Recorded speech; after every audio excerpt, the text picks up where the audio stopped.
Good morning. Or is it morning? It's kind of windy out there today, wasn't it? Big difference from yesterday. If you have a program, you already know who I am. But I'm Reverend Darin. I'm pastor at Bennett Community Church in Bennett, Nebraska, United States of America. And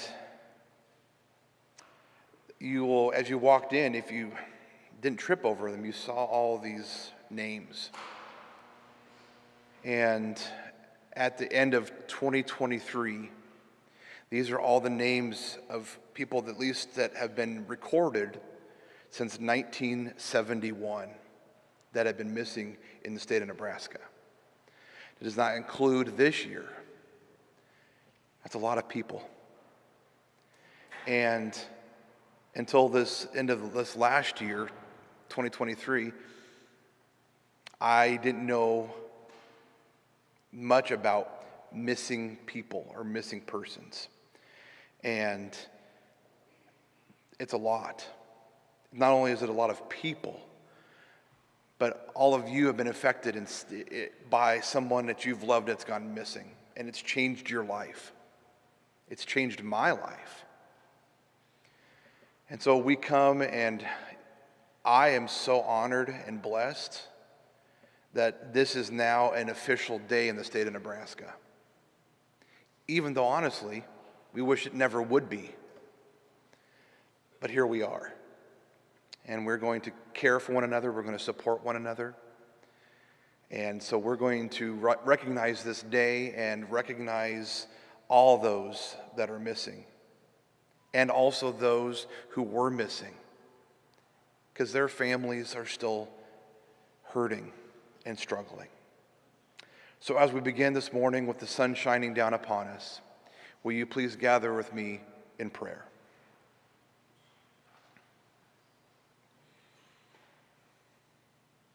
God of all things and God of many things, you come to each one of us in unique ways. Because God, you are many things to many people, but we are thankful that you are present, that you are real. We ask that you come into this time today, not only for those that are here, but for those that are a part of this day from afar. That you collectively hold us together, that you bring our spirits together, and that all of the missing are truly in our hearts every minute of every day. Because God, you know where they are, even though we don't. And in all of our lives, there are many, many, many questions that we don't have the answers to. So we lean on each other, and we lean on you for guidance and for care. God, we ask that you come into this day and come into this time and truly be present. We pray this to you in Jesus, who is our Savior, through the Holy Spirit that's always with us. Amen.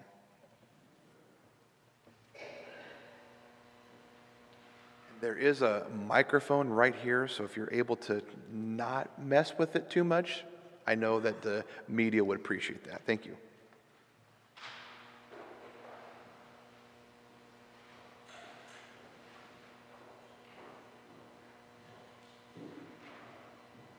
Welcome, everyone, to the first annual Nebraska Missing Persons Day.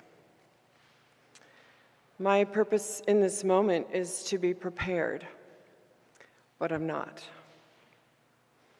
Just like many of you sitting here, we're not prepared to have a missing loved one.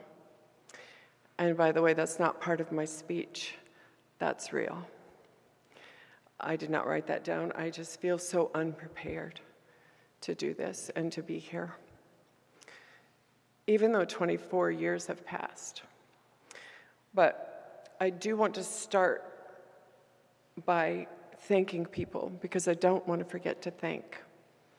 There's so many to thank. I have gratitude for all of you being here supporting us. It's a very important day for Nebraska. This day was just an idea a couple of years ago. Colorado Missing Persons Day inspired families with missing Nebraskans to form a group to have their day. That group brought this day to a reality. I want to thank Nebraska Senator Danielle, Conrad, and Nebraska state legislators for passing Nebraska Missing Persons Day unanimously. And to thank Governor Pillen for making it official. I want to thank Chief Michonne Morrow for attending, Captain Ben Miller, Captain Jake Dilsaber, and Investigator Jessica Drager.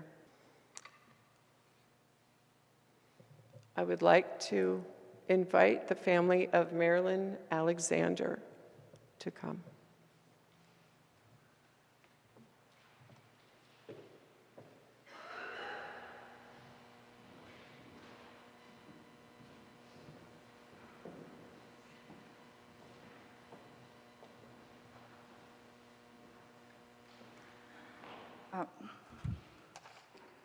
Our mother, Marilyn Alexander, she went missing September 20th, 2001 from Hastings, Nebraska. She's been missing for 23 years now. We don't know too much about her case. There's a lot of what ifs, and I guess there's always questioning what could have happened, and we just know that we'll always miss her, and we're just thankful for everything that has been done from everyone and all aspects of everything, and thankful for Jannel and everything that she's done and throughout the years, and Jason's mom, Kelly, too, as well, for everything that she's done over the years, and everyone who's brought awareness to missing persons. Thank you.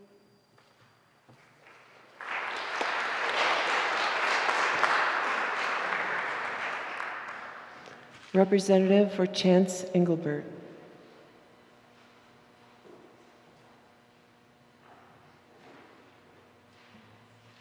Chance Leslie Englebert went missing July 6, 2019 from Gering, Nebraska. He was 25 years old, brown hair, hazel eyes, 5'9", 195 pounds. He has a scar on his hip. His hair is sun-lightened. He was last known wearing a short-sleeve button-down Wrangler shirt, Wrangler blue jeans, a belt with an NRCA buckle, Roper boots, and a black and white trucker cap. The circumstances are following an argument with his family on July 6, 2019. Chance walked away from the residence and told family and friends he was walking to Torrington, Wyoming. He was seen on video surveillance walking by. His last cell phone use was during a severe thunderstorm with torrential rain somewhere in the vicinity of Tarrytown, Nebraska, or Scottsbluff, Nebraska.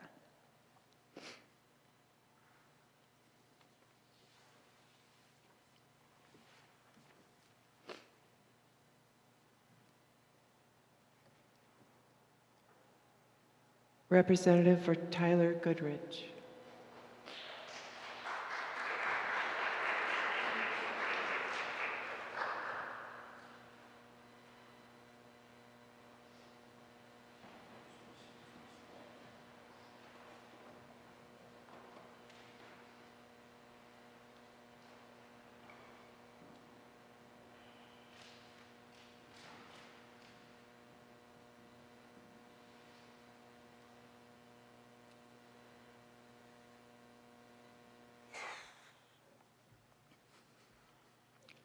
I'm Lonnie Goodrich, the father and sharer of Tyler Scott Goodrich's heart and soul.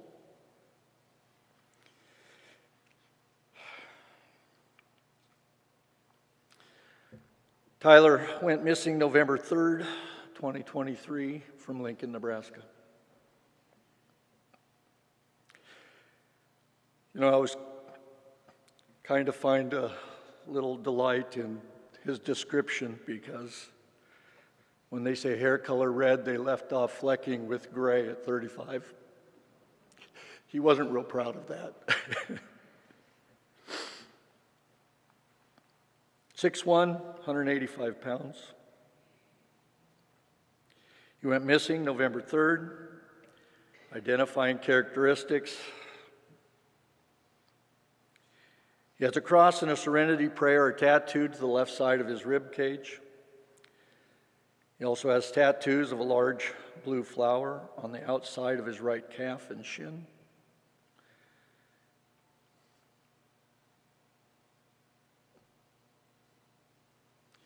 The words, "From dust I came, and dust I will return." A black up arrow encased in a black circle. For a long time has sported a beard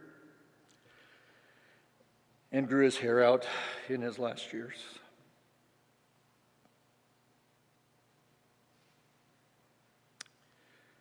Tyler loved to run. Tyler loved to be with people. Tyler was a person that when he entered a room, he made friends. And we have heard so many times that after knowing Tyler for 10 minutes, you thought you'd known him for life. We've had thousands of people searching for him since he's been gone. Groups of 200 to 300 early on. We've had community support beyond belief. We have found that although so many, like all of us in here, probably had no clue about missing persons until it became a part of our life,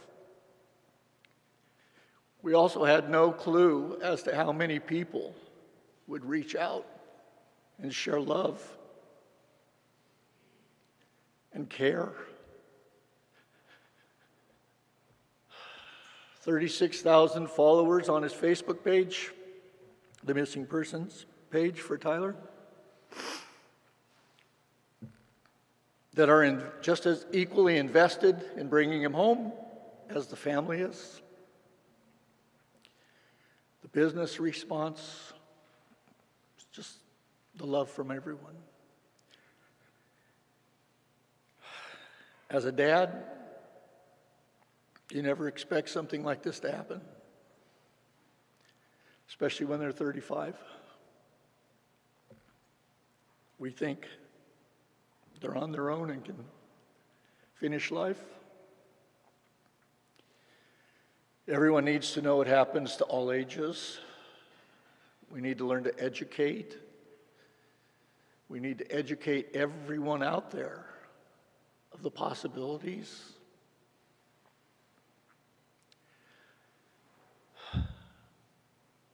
Because it's important for everyone to know, to always keep a watchful eye. To invest yourself in what your children do, even at 35. To know things about them personally that maybe we figure isn't our business as parents, but when these things happen, it all comes to the forefront, and it is our business. We need to continue to educate lawmakers, our state patrol, Lincoln Police, Lancaster County Sheriff. We need to continue to educate them that the problem doesn't go away, it's only bigger. And unless we can all come together and move this thing completely forward, this year there's been more missing persons than last year, and I would venture to guess next year there will be more than this year.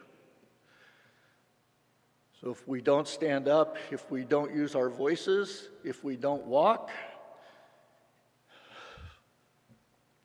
more people will go missing. And more people will suffer, and I truly mean suffer, the hardships that we've all faced.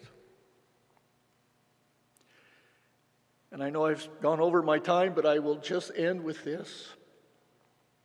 If I can give any shout-out advice to anyone that hears this, sees this, is part of this, you cannot do this by yourself. You must use the resources that are out there.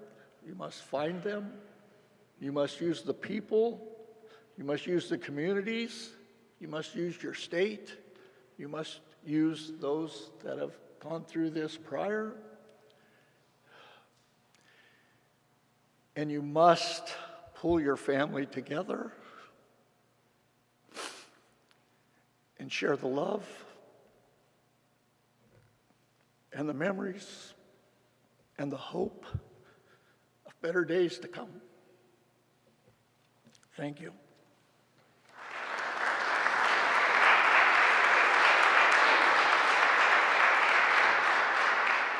Thank you, Lonnie. Elizabeth George could not make it. So I love what Lonnie said at the end, because that's exactly what she was going to say, because Elizabeth George connected with another family of the missing. Her child was found. And so you never know, the families that have had missing people for a long time may have resources that you are unaware of. So connecting all these families throughout Nebraska is a very important thing. So thank you, Lonnie, for setting Elizabeth up. All right, Jessica Hamre's representative.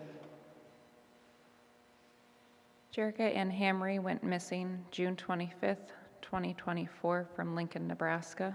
She was 30 years old with brown hair, brown eyes, height 5'2", 245 pounds. Circumstances was she was last seen at her home near 35th and Huntington on June 25th, 2024. She had recently moved to the Lincoln area. She had reported an assault days before her disappearance, but it is not known if that is a factor in the disappearance. She is missing under suspicious circumstances.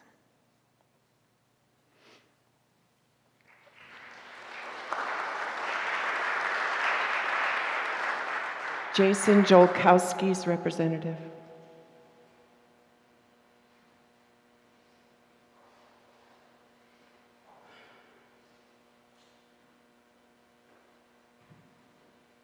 Hello, folks. I am Dan Buck. I am here speaking on behalf of Kelly Jolkowski because she's now residing in the state of Washington and not able to be here. Many of you may know her from Project Jason. She sends her love to everybody, especially you, Jannel. So anyways, Jason was last seen on June 13th of 2001 at his home in Omaha, Nebraska. Jason goes by the nickname of JJ. He was 19 years old when he went missing. He was born on June 24th, 1981. Brown hair, brown eyes, tall kid, 6'1", 165 pounds. Of course, he's a white man. He was last seen wearing a white Chicago Cubs or Sammy Sosa t-shirt, black dress pants, blue Cubs cap, and dress shoes. He was carrying a red work shirt. Jason was supposed to be on his way to work because his car was in the shop. He was last seen bringing in the garbage cans with his little brother, who was 7 years younger than him. They have a very close relationship. He was going to meet a coworker, and they were going to meet at Benson High School, and she was going to give him a ride to where he worked. He was never seen at the school. They ran the video cameras from Benson High School. No sight of Jason. It was simply 8 blocks away. and he never made it. He's never accessed his bank account, never cashed any checks, never picked up his car from the shop. No one's ever heard a thing from him. There's not so much as even one clue. So many of you here may have interacted with Kelly. She may have helped you on your journeys. Please keep her in your prayers. She did want me to pass along, if it's okay, Jannel, that she is at the point in her grief that she knows there's a possibility that Jason may never come back. But she just wants him to know that she loves him unconditionally and hopes to be reunited with him someday.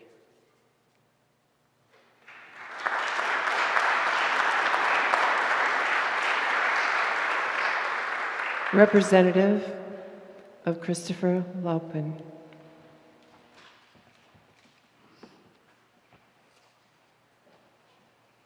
Christopher Allen Loupin went missing November 17th, 2019 from Elm Creek, Nebraska. He was 28 years old, brown hair, brown eyes, height 5 feet 10 inches, 180 pounds.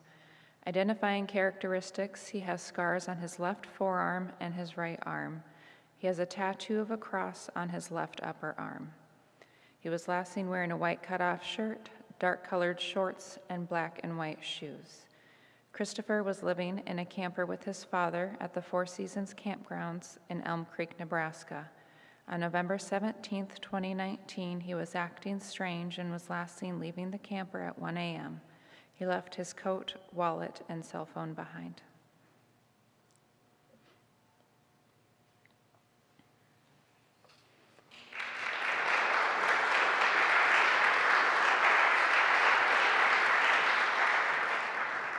Representative for Tyler Miers. Tyler Blake Miers went missing on May 20th, 2023 from Prague, Nebraska. He was 41 years old. He has brown hair, hazel eyes, 5'10", 175 pounds. Tyler was last seen on May 20th, 2023 in a field outside Prague, Nebraska, near Prague Quick Stop. His pickup truck was left in Prague. A search yielded no results, and he has not been seen since.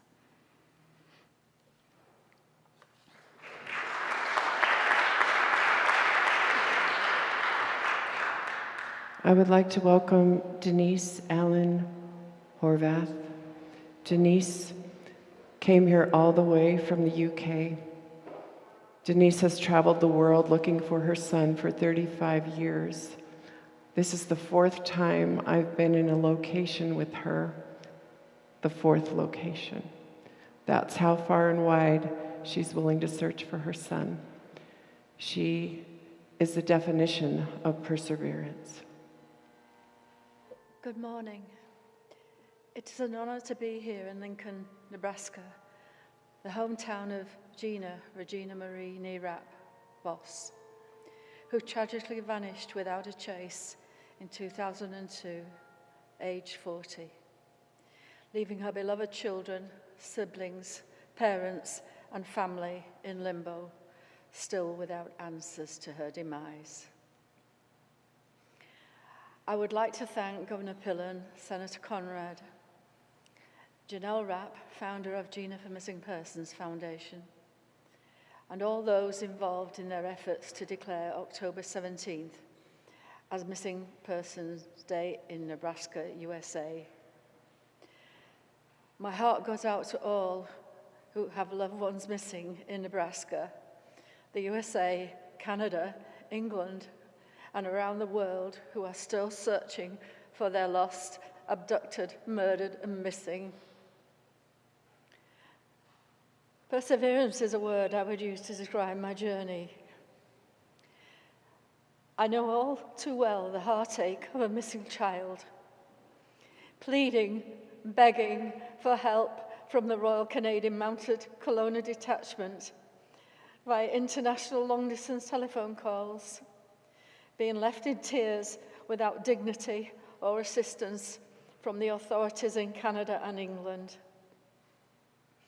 My journey across the Atlantic, Canada, USA, and the world began 35 long years ago in 1989, when my only son, Charles, aged 20, vanished without a trace while visiting Canada, the country of his birth. His godfather and natural father from our home in Yorkshire, England. In 1988, we spent an early Christmas together when I flew out to Montreal, Quebec, to proudly watch young Charles strut his stuff on the catwalk at the Delta Hotel fashion show, December 14th.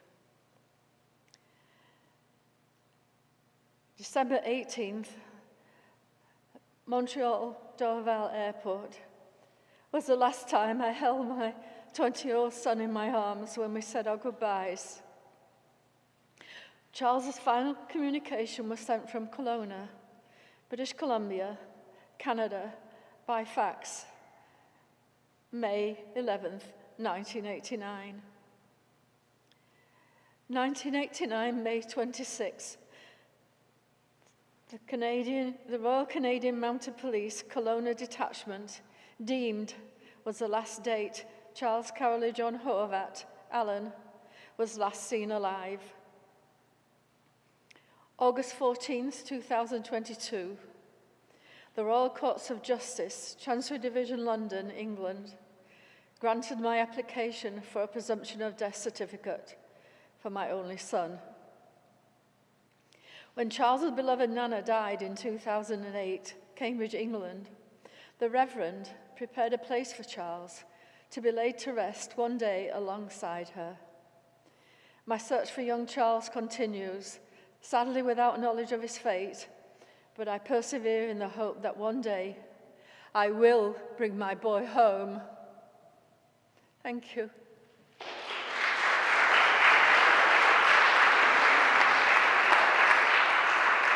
Thank you, Denise. Representative for Morgan Nick.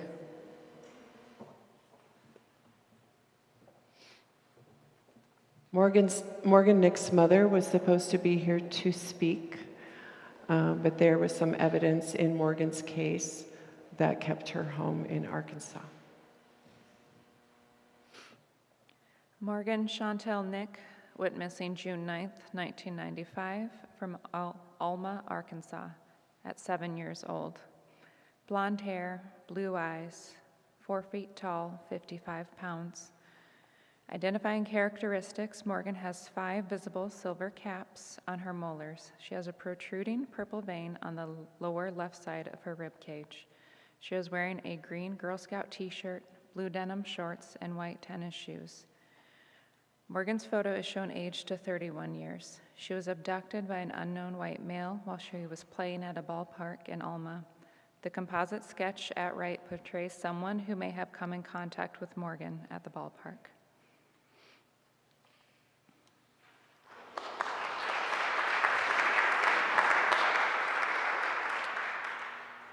This next young man who's missing, his name is actually Jacob.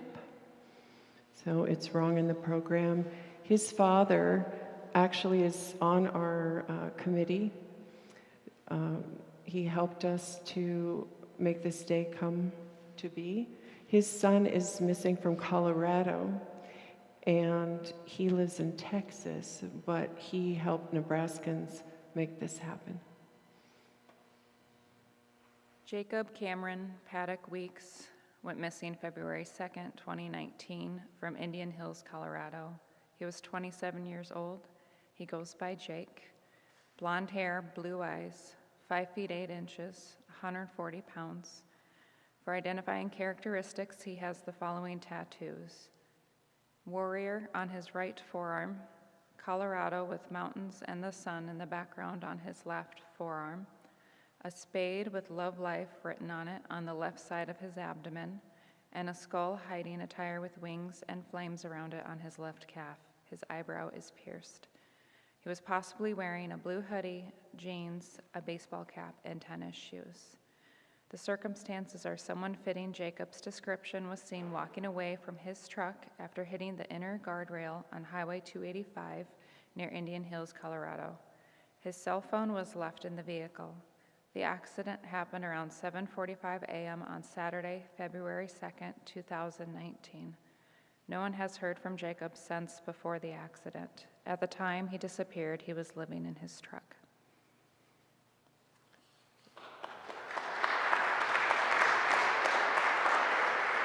By the way, for more information on any of these cases or to share the flyers, you can go to 411gina.org. That's 411gina.org. Erin Pospisil is next. Her parents are actually living in Omaha, but she's missing from Iowa. Erin K. Pospisil went missing June 3rd, 2001 from Cedar Rapids, Iowa. She was 15 years old. With brown hair, brown eyes, height 5'3", 125 pounds. She has a small scar above her left eye. When she was last seen, Erin had red highlights in her hair. She was wearing a light-colored tank top and beige overall shorts. Erin's photo is shown aged to 35 years. She was last seen at home on June 3rd, 2001. She has not been seen or heard from since.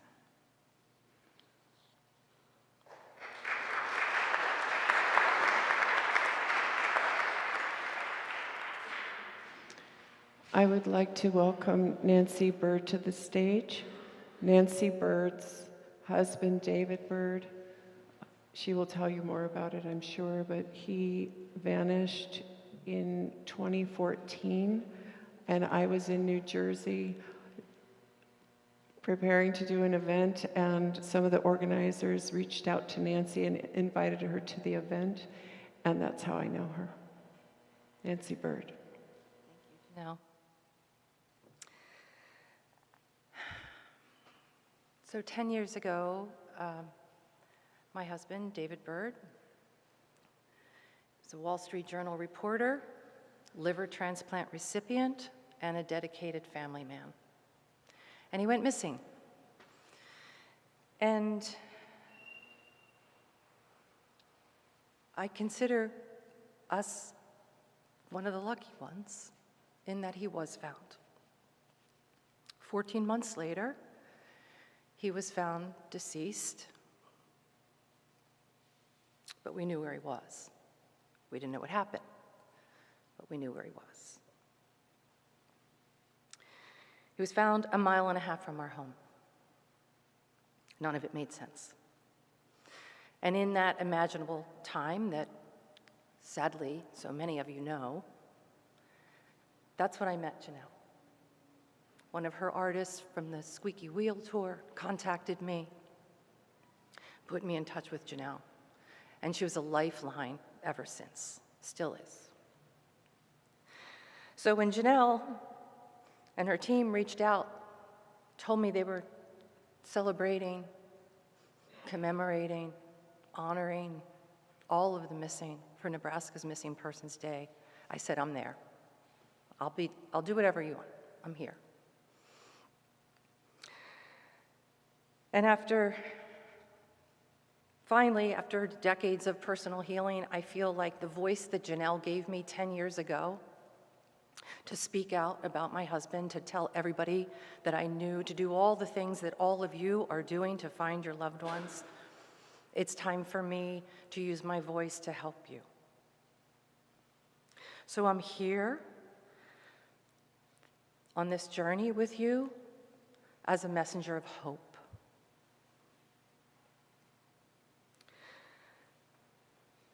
My friend Kirk and I, he's a musician, we decided we're going to have a road trip. We're going to drive to Nebraska, and we're going to tell everyone we possibly meet along the way about your missing loved ones. We traveled through 10 states. We traveled for 6 days, and we stopped at rest stops along the way. Kirk's a musician. He'd pull out his guitar, open up the case that's red, and we had laminated flyers of all of your loved ones. We had flyers from people missing from every state. If we were in Pennsylvania, we highlighted people in Pennsylvania. Each state we traveled through. I have pictures of the flyers of your loved ones that I will share with you in his guitar case. And so many people came up and they read them. They took pictures of them. They put money in his guitar case, which was unexpected. And all of that goes to Gina, to 411 Gina, to Jannel. Thank you. With a name like Bird, it's hard not to connect the image of feathers, flight, rising above. So in preparation of this trip, I wanted something to connect this trip to. And many years ago, my husband David wrote a children's book. And a main line in that book was, "Find a feather and you'll always feel better." Well, when he was missing, I kept finding feathers and I was angry because that wasn't what I was looking for. I wasn't looking for a feather, I was looking for him. Until I realized those feathers were signs. That was him telling me, I'm with you. Keep looking. It's okay, I'm with you. And then every time I found a feather, it brought me joy. And along this journey, guess what? I kept finding feathers. And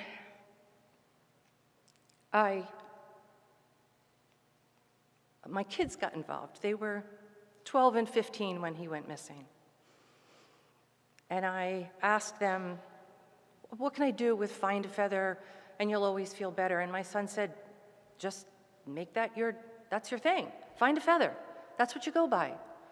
So I immediately got a Facebook page called Find a Feather, an Instagram, which I have really no idea how to use, so forgive me if you're looking at it. But I did Find a Feather. I got a Find a Feather email. I registered Find a Feather as a website. I don't know what I'm going to do with it.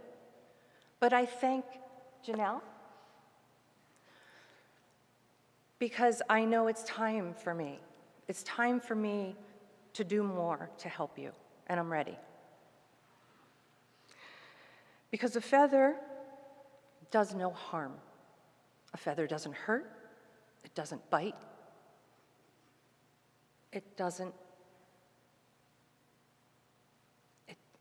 It's just light and it's comforting.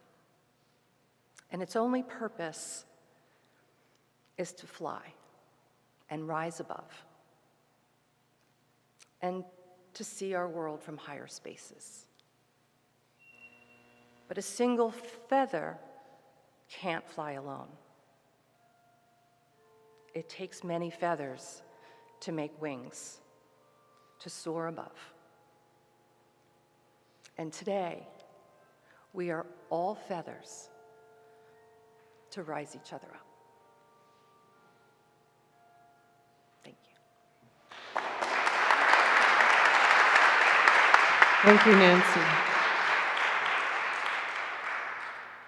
Representative for Tarie Price.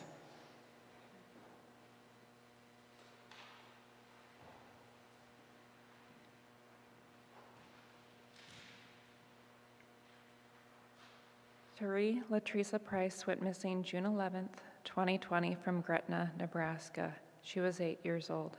She had black hair, brown eyes, was 4 feet tall and 70 pounds.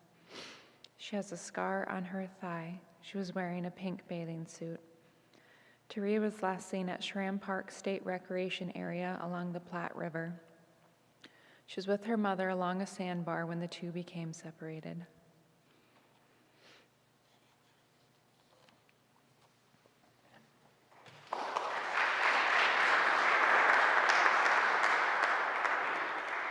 Representative for Jesse Ross.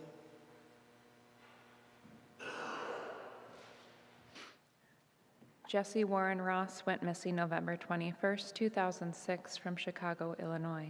He was 19 years old. His alias are Opie and Opie Cunningham. Red hair, blue eyes, 5 foot 10 inches, 140 pounds. He has freckles and wears glasses with dark wire frames.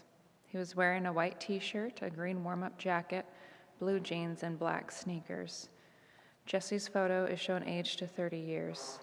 He was last seen November 21st, 2006 at a party at the Sheraton Chicago Hotel and Towers, 301 East North Water Street in Chicago, Illinois.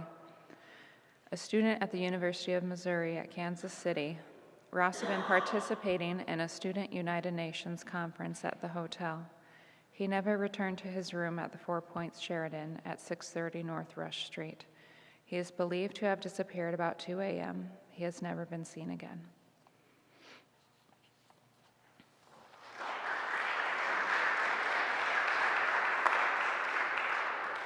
Representative for Toni Sharpless. I just want to say that Nebraska Missing Persons Day has reached out beyond the borders to families who are willing to do anything to find their loved ones.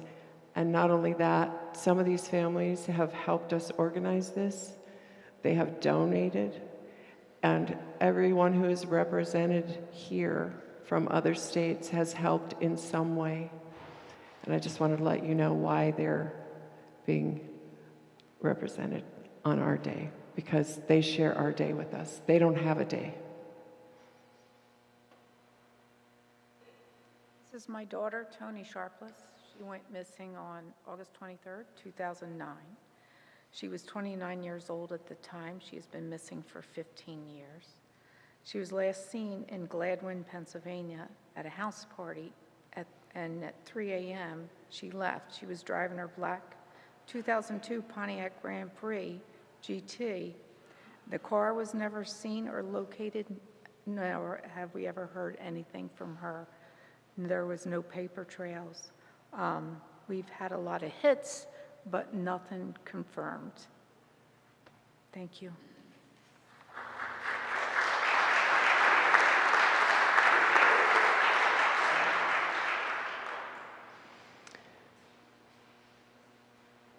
This man holds a special place in my heart. I do not recall when we met. It just seems like I have always known him. I remember when his daughter, Elizabeth, was abducted out of her bedroom. It was all over the news, and Gina had already been missing for 2 years by that point. And Ed, do you remember where we met? I don't recall. It's fuzzy. Anyway, please welcome Ed Smart.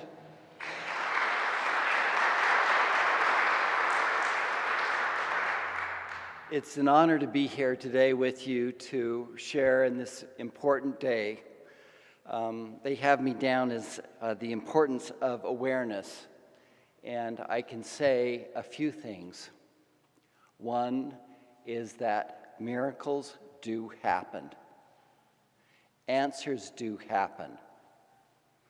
And for so many of you who don't have those answers, I do know that answers can be had, and it is by having awareness such as this day that those answers can come about. In 2002, when Elizabeth was taken from her bedroom at knife point, I was like so many of you. That roller coaster started, and it did not stop for 9 months for me. And the miracle was that she did come home. I left her yesterday with her 3 kids and her husband.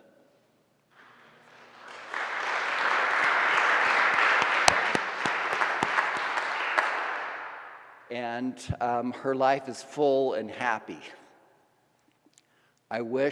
I remember this day very well, and that was the day that she came home. I had very mixed feelings. There was this huge mass of media in our circle where we lived.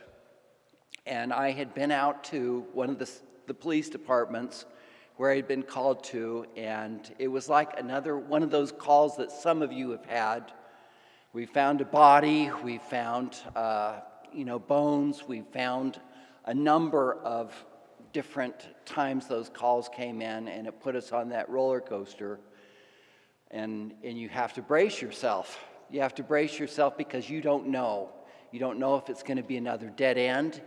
You don't know if it's going to bring you to that final moment when you can say, okay, everything's done that can be done.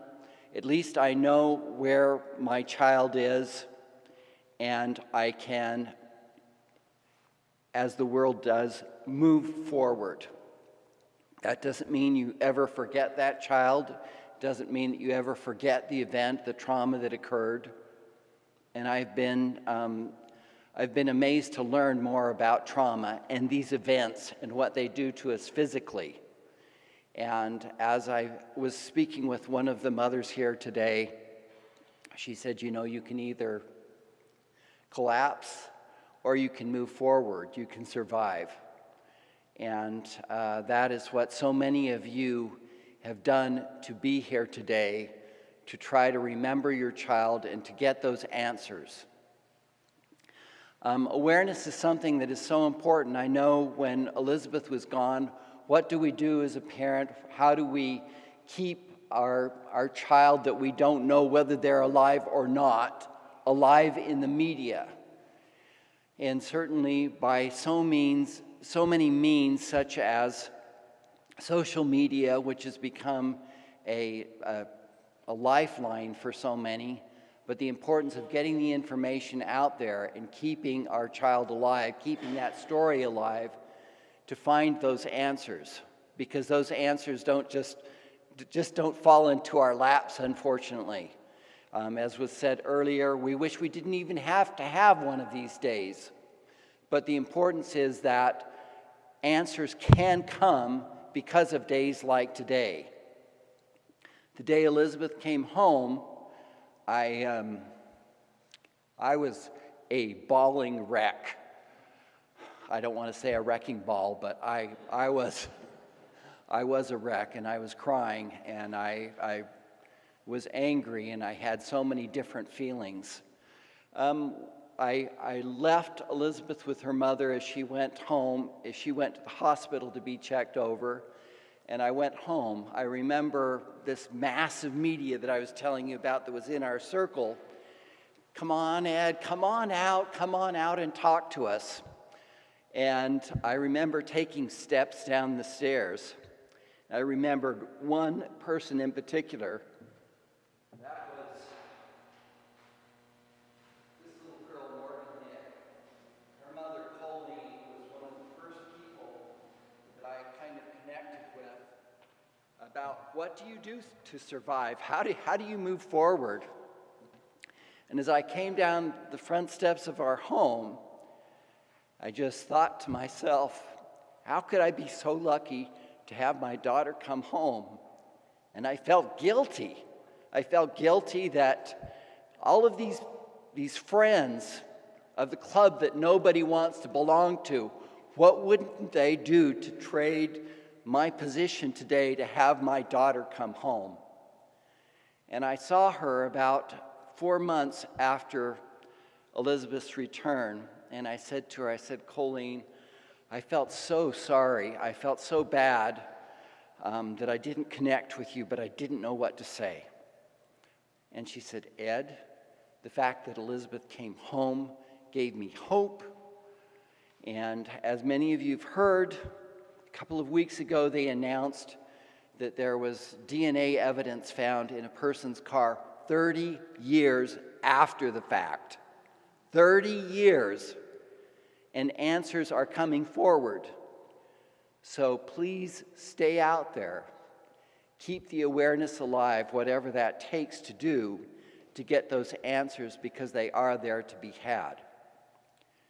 I can't begin to tell you how I feel about this wonderful woman over here.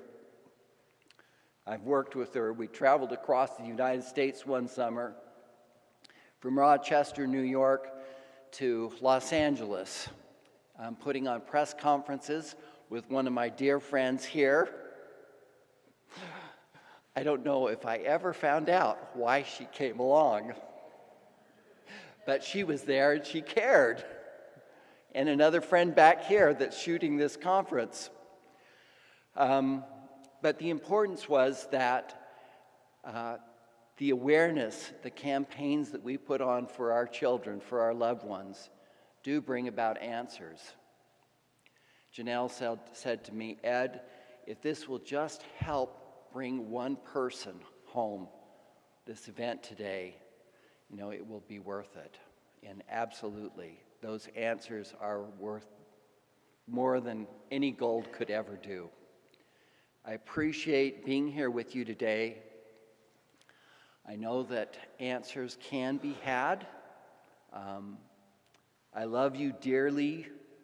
I know what you're going through, and I would do anything to try and help you. So if you need any help and I can be of help, I will certainly be glad to. I'm on Facebook, so. But anyway, it's wonderful to be here today with you today. I wish that we didn't have to have these, but I do believe that they bring answers. Thanks so much, Jannel. Thank you. That's smart.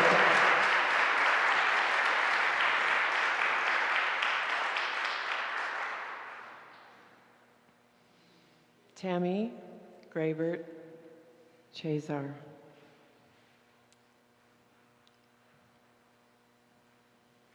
She drove all the way from New Jersey.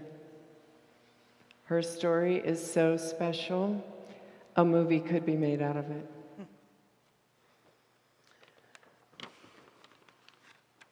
This was my brother, Jason. He was my other half.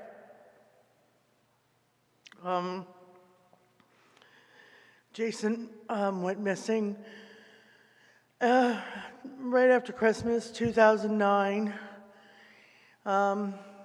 He had a habit of going on walkabouts. He had mental illness. He was diagnosed as schizophrenic, and he was not medicated. He had a habit of walking, going on walks across country, disappearing for a long time. So it was not uncommon for us to not wonder where he's at. Well, we always wondered where he was at, but he would always eventually make it home. Until after Christmas 2009, he decided he was going to go to Mexico. And he told me he was going. And shortly, a couple days later, he called and he asked for us to get him a flight back to Fort Lauderdale. And from then, he called my phone, knowing that I was working and that I couldn't pick up the phone, and left me a message and told me that he loved me. And we never heard from him again. I never gave up looking for him. I posted on Facebook every year on his birthday that come home or reach out. At least do something to let us know that you're alive. And I did this for many years. My mother met Jannel.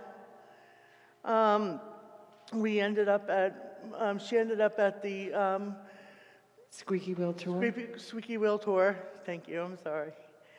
And through then, she knew Jannel, but Jannel didn't know actually that my brother was missing. And then when she did, they started with flyers with my brother and going around with flyers. In the same aspect I had also hooked up with New Jersey State Police. They had a program called New Jersey Missing. We donated our DNA. My brother was the first person that they located with that new program. And I have spoken to them on behalf of them, and I worked with them, and I am so grateful because it just so happens that after we submitted the DNA, that the medical examiner for Broward County, Florida, was at one of Jannel's events and saw my brother's flyer, and then it connected, everything connected together, and then with the DNA, we were able to bring him home. I'm so grateful, and thank you. And thank you on behalf of my mother. I just want to let you know, you are not alone. And, be that pillar. And never give up. And that's all I have to say. Never give up. Thank you.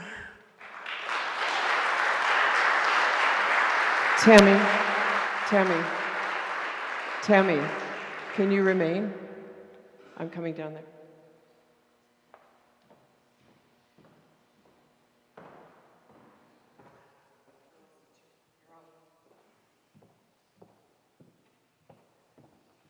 These are my little sisters and my niece, so I can boss them around.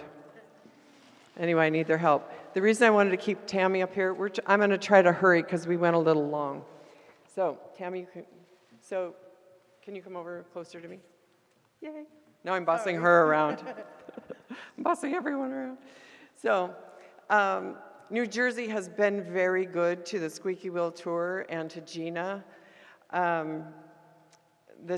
don't know why, but for some reason that state has donated more, had larger events, more media, and it's because of a couple of girls that caught fire because of a song that I wrote in 2004 that we're going to perform right after this. I wrote the song in 2004, recorded it in 2005. A video was made of it in 2011. These two girls were on the internet and they saw the video and they said, I have to meet that girl. I want to get involved. They didn't know me. They'd never been involved with missing persons. They hunted me down. They stalked me until they found me. And I called them back and they told me that they wanted to do events for us. They wanted to do a fundraiser. They wanted to do all of these things. The name of that band is Virago. Virago means a strong, courageous person who makes things happen, who makes change. And so Gina, in honor of the New Jersey girls, the Virago band, they had some illness or they would have been here. Gina has the Virago Award that we give out every year, and we have several recipients. So I'd like to call Ed, Nancy. Some of the people are not here, so I just want to make sure. So John Lage, he's the cameraman. So we have, if everyone can come up and we can give you the award and someone can take a picture for John.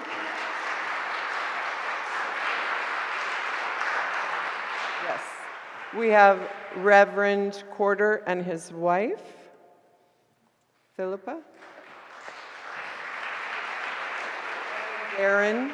They have been helping so much connecting the dots, and they helped secure this church, and thank you so much for the church. Pat Williams, who's been a supporter since 2000, since Gina disappeared until now. So we have 24 years of support from Pat Williams.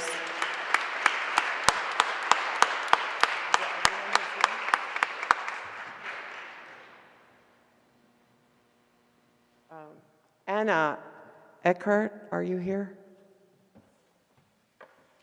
Okay, we'll have to deliver those. I want to make sure I got everyone. Christy Higgins, are you here? No. Okay. All right, I think that's it. So if someone could take a photo.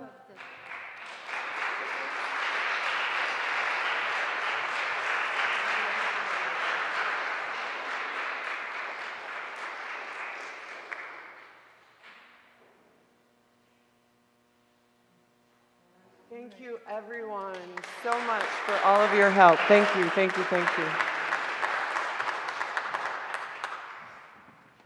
And now I would like to ask my friends, some of them since grade school, to come and join me on October 17th.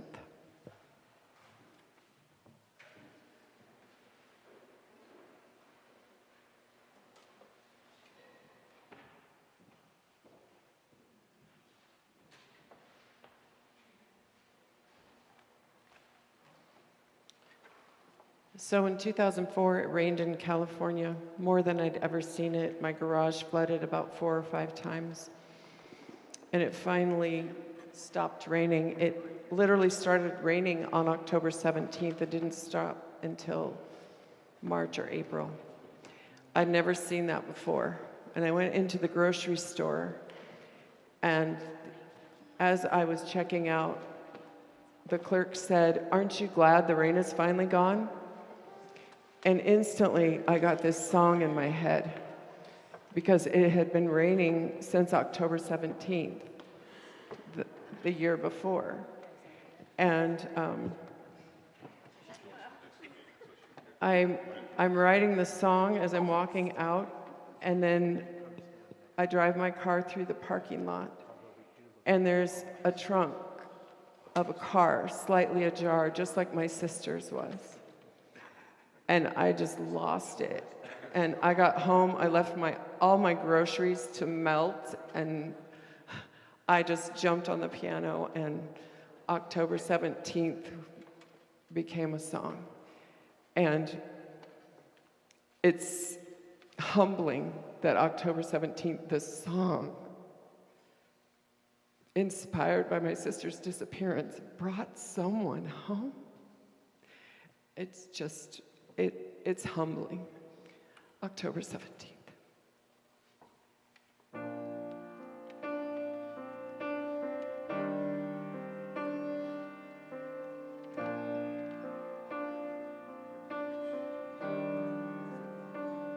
She said, "Aren't you glad the rain is finally gone?" Then I heard the words for this song. She didn't understand what she was saying, but something deep inside of her must have me praying, 'cause it's been raining since October 17th. I don't know if you know what I mean. I've been treading water all this time. At times it brings me comfort, at times I lose my mind. So lift me up, pull me up, pick me up, above these walls, above these waters. Take this cup, take this cup.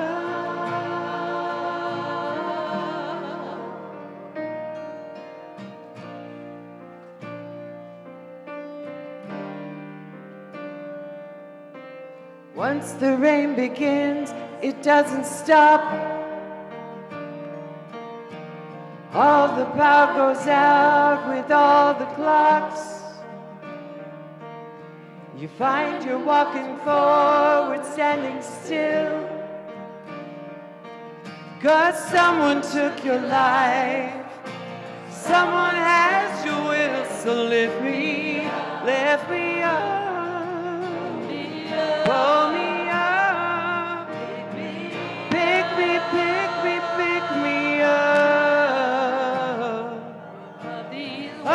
above these waters, above these walls. Take this, God. Take this, oh take this, oh take this, take this, oh take this. Take this, God.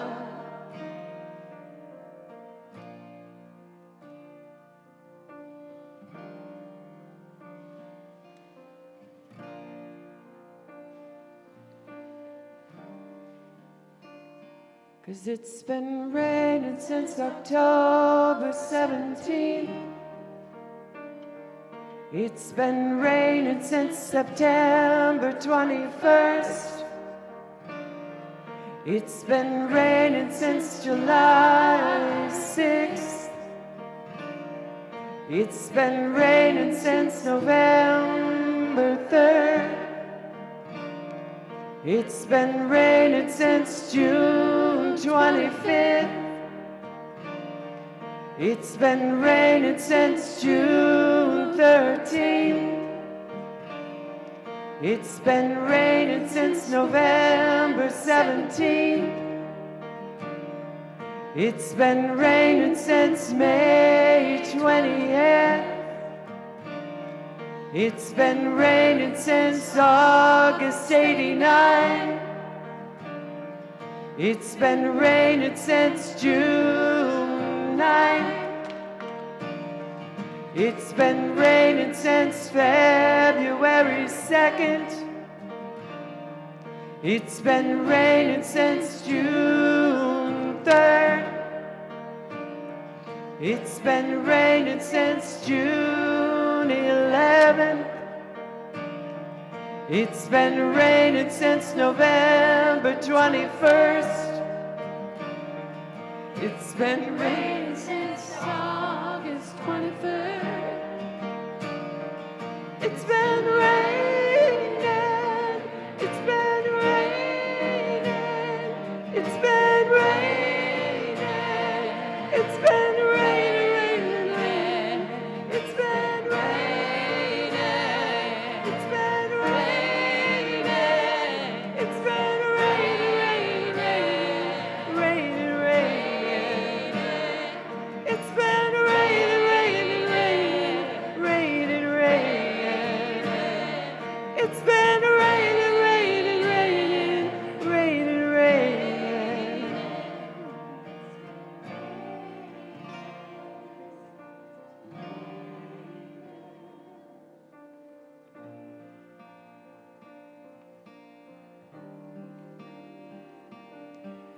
So lift me up, lift me up.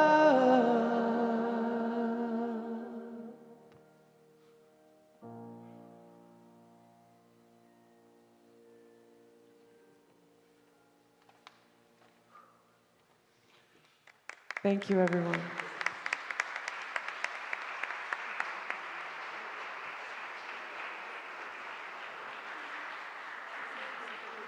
This concludes the first annual Nebraska Missing Persons Day.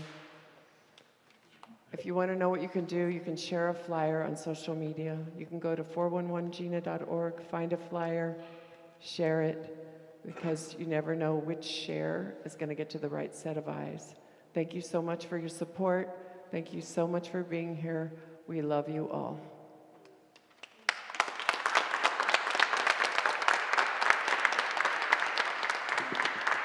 I just want to thank you all for coming, and I just want to give a shout out to my amazing sister. Without her courage and perseverance, our family would not be anywhere today. She has held us all together, and I just want to give her a special shout out for our family.